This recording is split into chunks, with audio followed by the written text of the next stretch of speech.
दोस्तों, अगर आप इस कहानी को अंत तक देखते हैं तो आप अभी से ही अपना समय बर्बाद करना बंद कर देंगे। एक बार गौतम बुद्ध अपने भिक्षुओं के साथ एक वृक्ष के नीचे बैठे विश्राम कर रहे थे। उस वृक्ष की छांव में बुद्ध अपने भिक्षुओं की जिज्ञासा दूर कर रहे थे। बुद्ध के सभी भिक्षु एक एक करके उनसे प्रश्न पूछ रहे थे और गौतम बुद्ध उनके प्रश्नों के उत्तर दे रहे थे।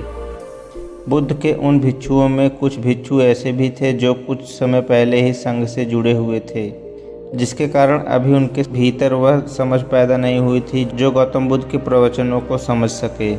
गर्मियों का समय था, सूरज अपने चरम पर था और चारों तरफ धूप ही धूप थी, लेकिन उस वृक्ष के कारण बुद्ध और उनके सभी भिक्षु आराम से छांव में बैठे हुए थे।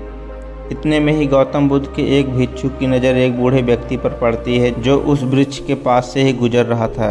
वह भिक्षु उस बूढ़े व्यक्ति को देखकर अचानक से ही हंसने लगता है। उस बूढ़े व्यक्ति की उम्र बहुत ही ज़्यादा हो गई थी, जिसके कारण उसकी कमर मुड़ गई थी। उस बूढ़े व्यक्ति के हाथ में एक डंडा था, जिसका सहारा लेकर वो बूढ़ा व्यक्ति अपनी मंजिल तक पहुंचने का प्रयास कर रहा था। उस बूढ़े व्यक्ति का शरीर केवल हड्डियों का ढांचा मात्र था। अपने भिक्षु को हंसता हुआ देख बुद्ध उससे कहते हैं कि मेरे प्रिय भिक्षुओं, कृपया करके हंसो मत, क्योंकि जिस व्यक्ति को देखकर तुम अभी हंस रहे हो वो कोई साधारण व्यक्ति नहीं है, बल्कि वह व्यक्ति इसी क्षण तुम्हारे जीवन को रूपांतरित करने की क्षमता रखता है। जो आज तक मैं तुम्हें सिखा नहीं पाया वह यह बूढ़ा व्यक्ति तुम्हें सिखा रहा है। इसके द्वारा दी गई सीख को बेकार न करो। बुद्ध की ये बात सुनकर वह भिक्षु बुद्ध से कहता है कि मुझे क्षमा करे बुद्ध, पर मुझे यह समझ नहीं आ रहा है कि जो एक बूढ़ा व्यक्ति जो खुद अपने शरीर और अपनी बीमारियों से लाचार है वह मुझे क्या सिखा सकता है।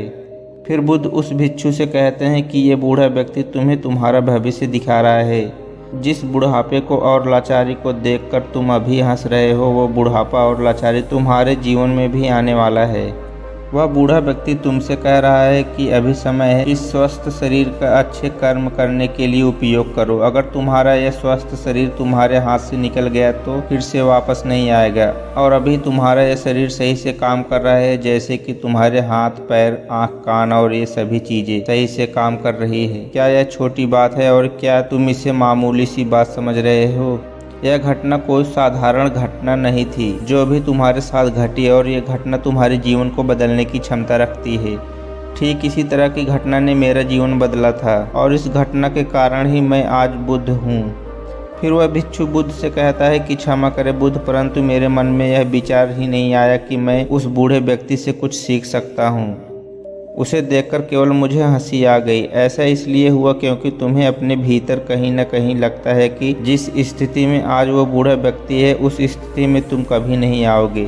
जिस बुढ़ापे का और लाचारी का सामना आज वो बूढ़ा व्यक्ति कर रहा है, तुम्हें लगता है कि उसका सामना तुम कभी नहीं करोगे, इसलिए तुम उस बूढ़े व्यक्ति को देखकर हंस पाए। तुमने सच्चाई को नज़रअंदाज कर दिया। अगर तुम सच्चाई को देख लेते तो चाहकर भी अपने आंखों के आंसुओं को नहीं रोक पाते, परंतु तुमने सत्य को अनदेखा कर दिया और तुम बहुत ही बड़ी संभावना से चूक गए। बुद्ध की यह बात सुनकर वो भिक्षु बुद्ध से क्षमा मांगता है और यह निश्चय करता है कि वह अपने स्वास्थ्य का उपयोग अपने अहंकार को बढ़ाने में नहीं बल्कि परम सत्य को पाने में करेगा। जो लोग इस कहानी को देख रहे हैं, हो सकता है कि आप बड़ी बड़ी समस्याओं में हो या हो सकता है कि आप परेशानियों में हो, लेकिन फिर भी एक बात को हमेशा ध्यान में रखना है कि जब तक आपका स्वास्थ्य ठीक है तब तक आप किसी भी बड़ी से बड़ी समस्याओं से बाहर आ सकते हैं। इसलिए बुद्ध ने कहा है कि हमारा स्वास्थ्य हमारा सबसे बड़ा उपहार है जो हमें इस सृष्टि से मिला हुआ है, इसीलिए उसका उपयोग सही से करें। अगर ये वीडियो आपको अच्छा लगा हो तो नीचे कमेंट में हमें ज़रूर बताएं। तो मिलते हैं अगले वीडियो में।